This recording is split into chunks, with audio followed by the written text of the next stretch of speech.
Isa pa tayo. Meron pang isa, magandang topic si attorney, yung last. Ito 10 minutes. May posibilidad ng compromise ang Senado, deadlock. Ano ang gagawin sa impeachment ni Sara? Sige, pakinggan natin to. 2 hours ago lang to, Mabsat. Attorney, isa pa, attorney. Here we go.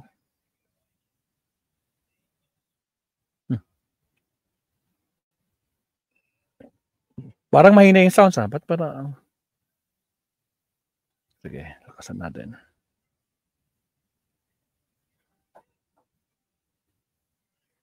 Paligoy-ligoy pa, diretso sa punto na. Lakas na. Maiksi lang ang komentaryo, pero diretso sa punto. Maraming kuro-kuro, may tiwali, may totoo. Dito, sa Puntong Diretso tayo. Punto Diretso. Mga kabunyog, mga kababayan, welcome po sa isang namang episode ng Punto Diretso.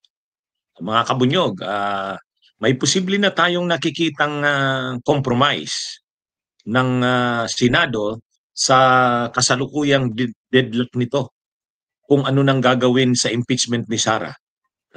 Alam naman natin na hati ang Senado sa ngayon. Nahahati ang Senado matapos yung ruling ng Korte Suprema. Ang ruling ng Korte Suprema diniklarang unconstitutional ang impeachment ni Sara.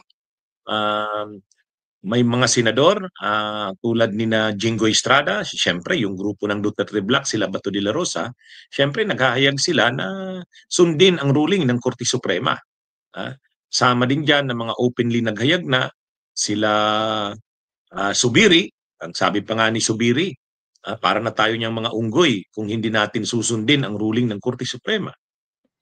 Pero mayroon ding mga senador na talagang ang posisyon nila dapat ituloy ang trial. Kasi insulto sa Senado yung naging desisyon ng Korte Suprema na pinatigil nito ang impeachment. Samantalang ang dapat na mag-decide sa impeachment ay ang Senado. Nakalagay sa Konstitusyon, the Senate has the sole power to try and decide impeachment cases. Kaya ang ilang senador sa pangunguna nila Risa Hontiveros, Kiko Pangilinan, Bam Aquino at Tito Soto, umirma na sila. Tinutulak na nila ang isang resolution kung saan nananawagan sa Senado na ituloy ang pag-hold ng trial. Kasi ito yung power, ito yung mandato na binigay sa kanila ng konstitusyon. Kaya medyo hati talaga ang Senado pagdating sa issue. Itutuloy pa ba ang impeachment o hindi na? Susundin ba ang ruling ng Korte Suprema o hindi? Kaya sa sitwasyon ngayon, parang may deadlock. Hati ang Senado kung ano talagang gagawin. Bagamat, mas marami ang nagsasabing dapat sundin ang Supreme Court ruling. Siyempre, yan yung stand ng Pro Duterte Black. Yan ang stand nila Chis Escudero. Yan na rin ang stand nila Subiri. Pero siyempre, mayroon ding mga senador na talagang naninindigan hindi. Dapat i-assert ng Senado ang supremacy nito pagdating sa impeachment. Kaya medyo hati. Ngayon, may posible ng compromise.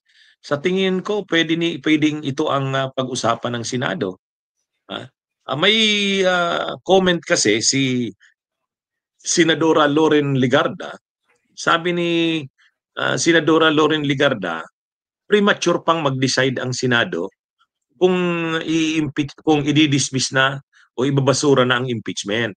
Ayon kay Loren Legarda, sabi ni Loren Legarda, we should not decide prematurely until the House of Representatives has exhausted all legal remedies. Pahayag yan ni Senadora Loren Legarda kahapon, August 3. Tama itong punto na to. May punto ito. Kumbaga, si Senadora Loren Legarda kasi, kasama ito sa Veterans Bloc. Ito yung minority. Ito yung grupo nila Tito Soto, Loren Legarda, at saka si Risa. Si Soto sa si Risa nag-stand na para sila sa pagpapatuloy ng impeachment trial. Si Loren hindi pa pumipirma doon sa resolusyon. Pero ito yung stand ni Loren ngayon na wag na muna, wag na munang desisyonan ng Senado. Kasi ang House of Representatives mayroon ng mayroon ng motion for reconsideration. Mayroon sigurado na magmo-motion for reconsideration ang House of Representatives at may mga nauna ng grupo rin na nag-file na ng motion for reconsideration, nakapag-file na nga. File na Kaya, kanina okay na. Ibig sabihin, hindi pa final yung desisyon ng Korte Suprema. Bagamat sinasabing final in executory ito, hindi naman bawal ang mag-MR.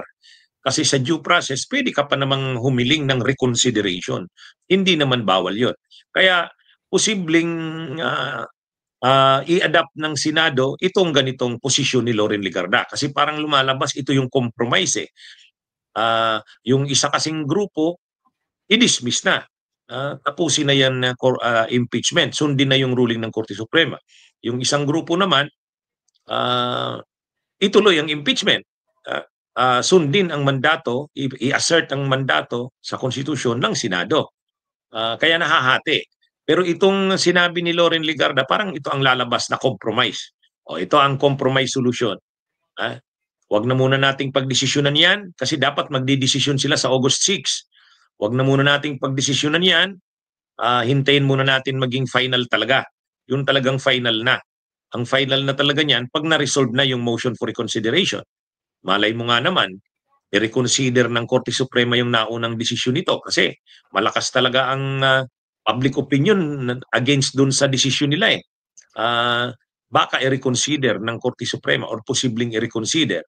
Mas maganda, hintayin lang muna yon. Yan ang posisyon ni Loren Legarda. Yan din ang inihiling ng House of Representatives sa Senado. Huwag na muna ninyong desisyonan na ibasura na talaga ang impeachment. Bagamat may ruling na ang Korte Suprema, pero may motion for reconsideration din naman din pa sila, yung House of Representatives. Kaya sa tingin ko, yung mga diehard na para na talaga sa pagbasura ng impeachment, yung mga talagang panatiko tulad ni Bato, tulad nila Jinggoy, tulad nila, siyempre, sila Padilla, sila Bongo, sila Aimee, talagang nasa pagbasura na yan. Pero yung mga pwede pang mahatak, tulad nila Lito Lapid, tulad nila JB Ejercito.